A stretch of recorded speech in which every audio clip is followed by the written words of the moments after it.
Hi guys, welcome back to Girl from the Reeft. Thank you so much for stopping by, and if you're new here, please go ahead and subscribe, like and share the content, and also click that notification bell so that at least next time I do post, you get notified first. So today the guest is none other than Damo.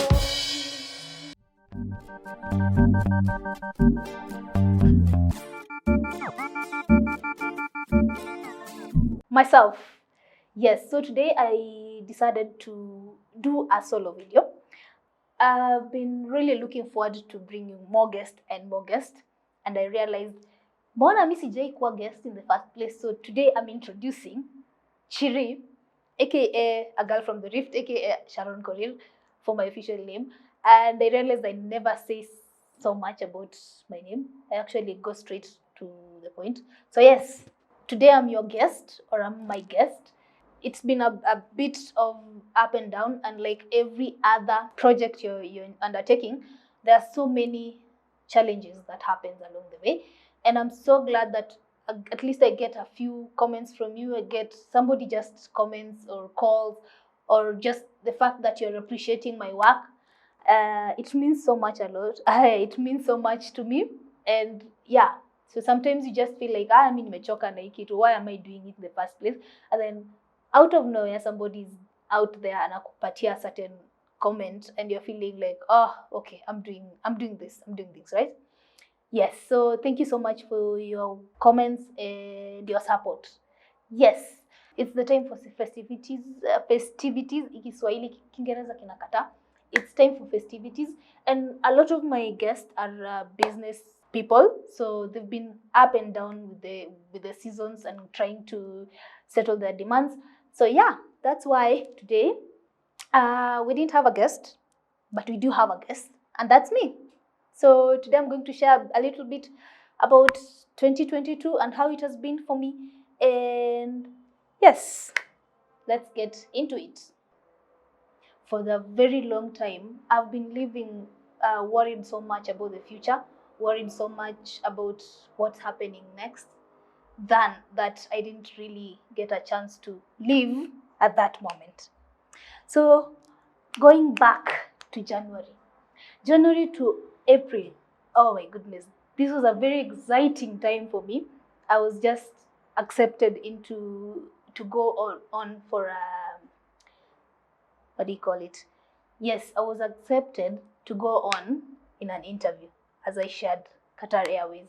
And I was super excited because this is something that I've always wanted to do, like travel and do a bit of service to people. I mean, explore. It's an exciting job. The work part is work, but I just felt like it was an exciting thing for me. And I was super excited at that time. And I was like, okay, this is what I really want. What? To go out, start over afresh in a new place. And then came April, and I realized, I'm not going there again. I'm not going there. I did not qualify. I was really, really disappointed. But part of me was like, you don't know, don't worry, because from April towards July, there was this thing that was in a pipeline. Again, it was in the pipeline, and it also involved me moving out of the country, going to a different place. I was super excited about it. And in fact, between those few months was a period for me to like imagine and daydream about how life would be in this different place, this new place. I think I was actually living in my own imagination at that time. And yes, as I explained earlier, it was a period for me that I was just waiting and seeing for this thing that I kept saying, this big interview, or this big thing that is in the pipeline. But it was actually something that I was going to do, and it was involving me to move. And I was like, hata kama nimekosa Qatar Airways, then either way, I'm going with this. But the thing is, when you put so much focus on what will happen tomorrow, you forget about what you're doing that time. And I realized that maybe that is the reason why in those two things I got rejected, because I'm just focusing on itakuwaje, nitapanda ndege, sijui itaanza kulipa. In fact, I even searched like how much it will cost me for the airplane, how people live there, and how, as in all those information. Yes, it's good to do that, but I think I was just counting my chicks before they hatch. And then August came. This time I was really, really devastated, because now I really didn't know what to do next. I didn't know what I'm going to do, because I had focused so much on the results of these two events that I managed to get rejected. I don't know if that makes sense. So I was focusing so much on it, and if I had made it now, the things that will come. And I forgot to live at that moment. Between August and October, I was just working through my devastation. I was trying to accept that, well, these dreams that I had were not going to work. And these dreams that I was really looking forward to were just, let me use the word, hot air. Yeah. So it was just complicated feeling that now, okay, it was my birthday. I was just like feeling, no, this is too much for me.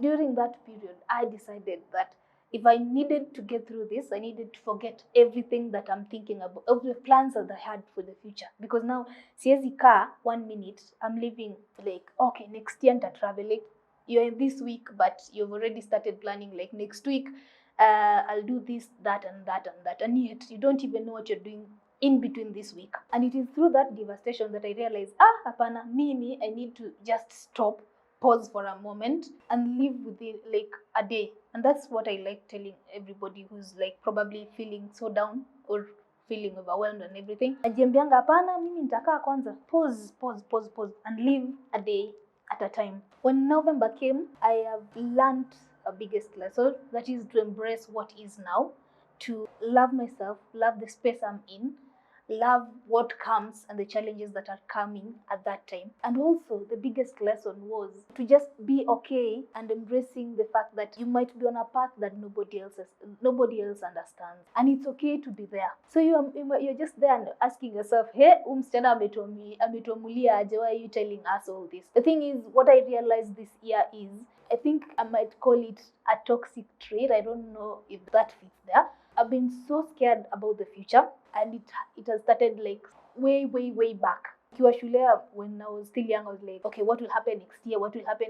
You focus so much on what will happen next year that you forget to live that day. And I think that's a trait that I've really worked on this year, that I'm doing things today, kesho tutadili nayo. I know some people might think it's not a good way of living and all that, but here's the story. Why am I telling you this? Specifically in December, towards the end of the year. You know, at times we just feel like when you move to a different place, when you start over in a different environment, you feel like mashida zenye umeacha, you're past it. Like shida zako zote zenye ziko zinakusumbua in your past life, let me call it that, zimeishi hapo. But if you don't work through it, then it will just follow you from that space to another space that you're going to another space. Hey, the thing is, work on it.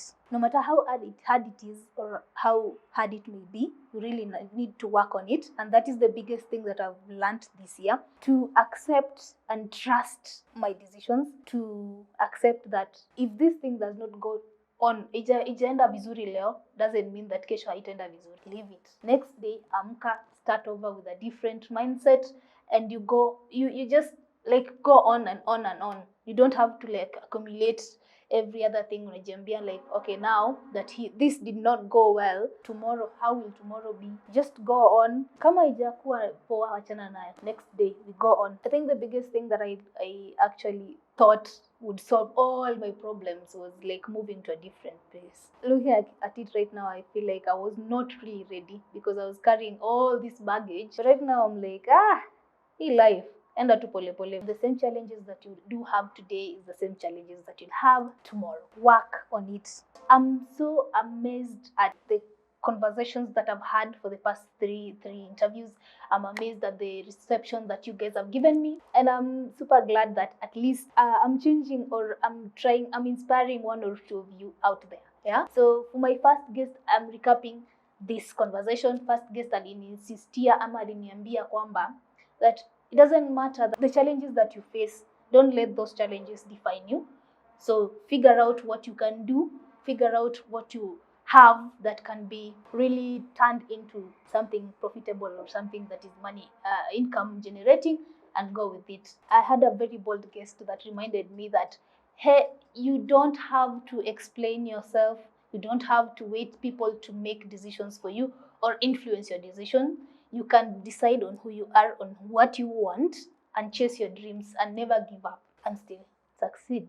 And then my previous guest shared with me a very nice quote: be self-motivated, embrace the unexpected. Whatever situation you find yourself in, because utapatana nayo, penye unapatana nayo, embrace it. And motivation is not the only thing that is enough. You also have to put in work. Here it is, me as a certified oversharer, sharing bits and pieces of my life and about 2022 and how it has worked for me or not worked for some cases. So I was your guest today, and I'm super excited about what will come next. As I said earlier, books aside, takes a break for like 2 or 3 weeks, or for the next 3 videos.